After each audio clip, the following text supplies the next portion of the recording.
What happens the exact moment after you're buried? Your family walks away. The soil covers you. Everyone thinks you're gone. But something completely different is actually happening down there. But here's what nobody tells you about death. You don't stop existing. You're not sleeping. You're not waiting in darkness until Judgment Day. You're fully conscious, experiencing a complete unseen life. Most Muslims think death means either instant paradise or just sleeping until resurrection. Nothing happens in between. You die, then you wake up on Judgment Day. Wrong, absolutely wrong.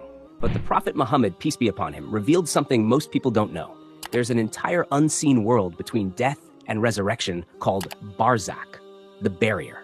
There are 7 stages every soul experiences. You're conscious through all of them. What happens depends entirely on how you live.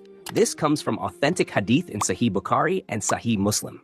The Prophet described each stage in detail, not to scare us, to prepare us while we still have time. In the next few minutes, I'm walking you through all 7 stages. By the end, you'll know exactly what's waiting for you and how to prepare right now. Hit subscribe, comment, like, and hype this video so it's reach more people. Stage 1, the descent. Let me show you with an example. This is Ahmad. He died 3 days ago. His family lowered him into the grave, prayed over him, cried, and then walked away. But Ahmed didn't stop existing. Something else began with him. This is stage 1, the descent. His soul is being pulled back to his body.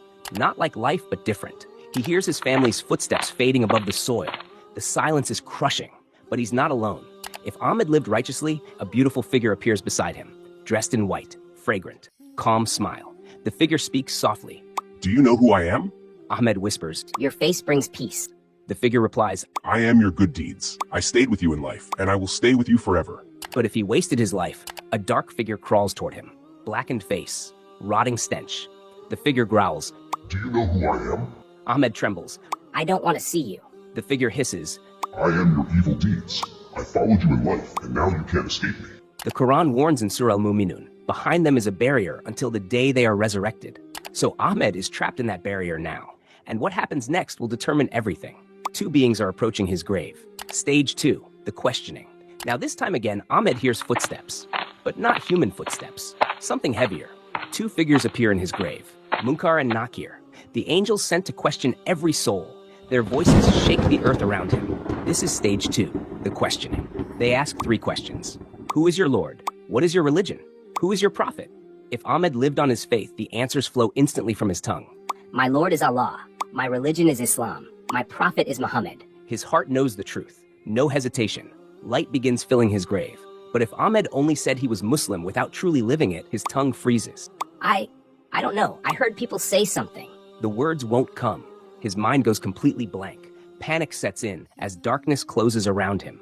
The Prophet warned in Sahih Bukhari, they will ask you questions your entire afterlife depends on. Which Ahmed will you be?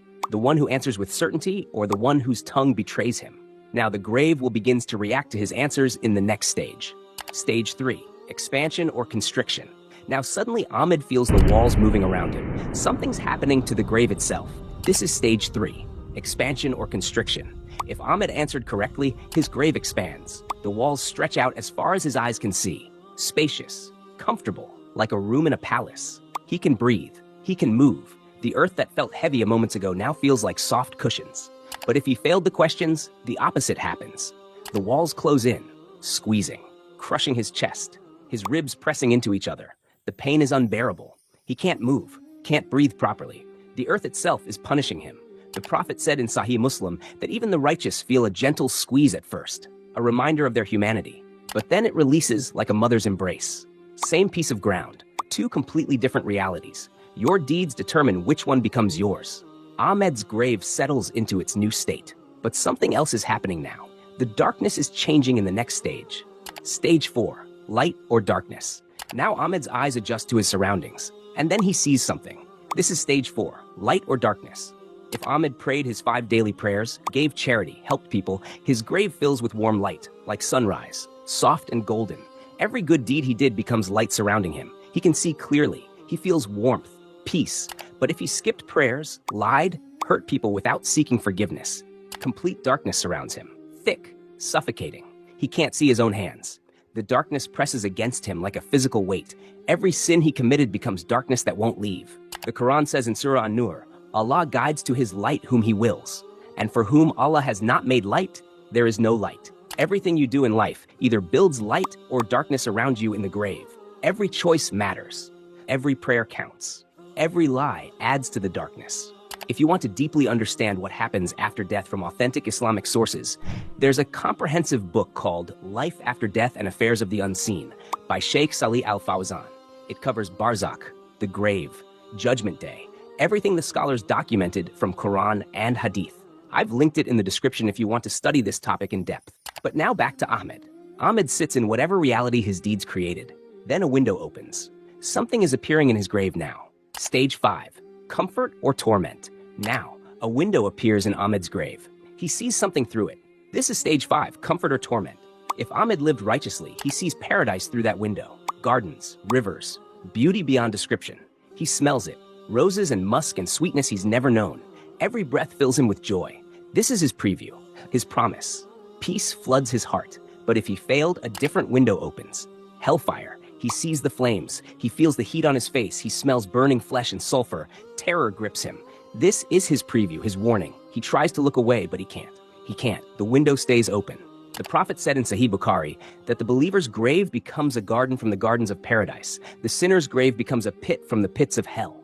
Right now, people in their graves are experiencing these realities. Their bodies decomposed, but their souls are fully conscious. Which window will open for you? Time doesn't work normally here anymore. Stage 6, waiting in barzakh.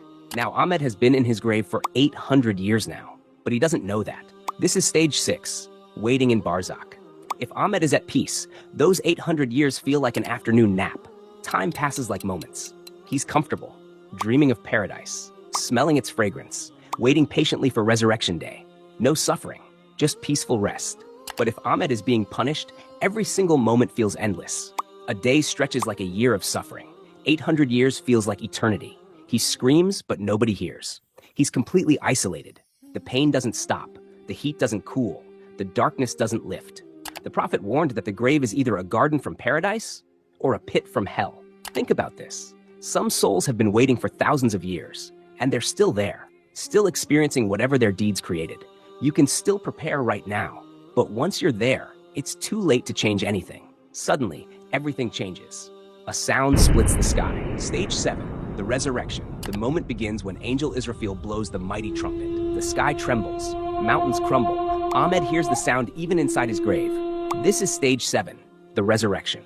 If Ahmed was at peace, he rises calmly. He's been waiting for this day, the day he meets Allah, the day his patience is rewarded. Peace surrounds him as he stands. He's ready. But if Ahmed was being punished, he rises in complete terror. Barzakh was just the preview. Now comes the actual judgment.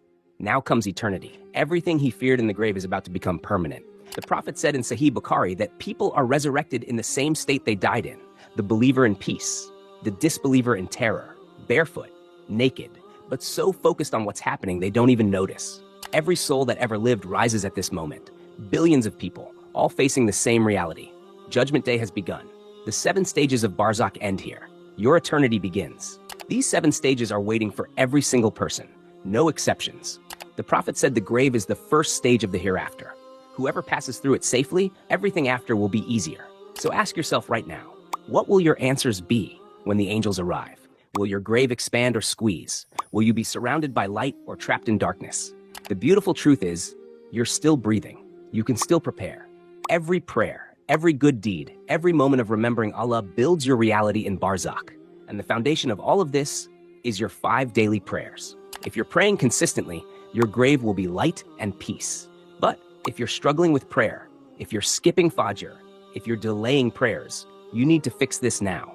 I made a video breaking down the 5 specific traps that keep Muslims from praying and exactly how to escape each one. If you're struggling with daily 5 prayers, watch this video right after this, because the quality of your barzakh depends on the quality of your prayers today.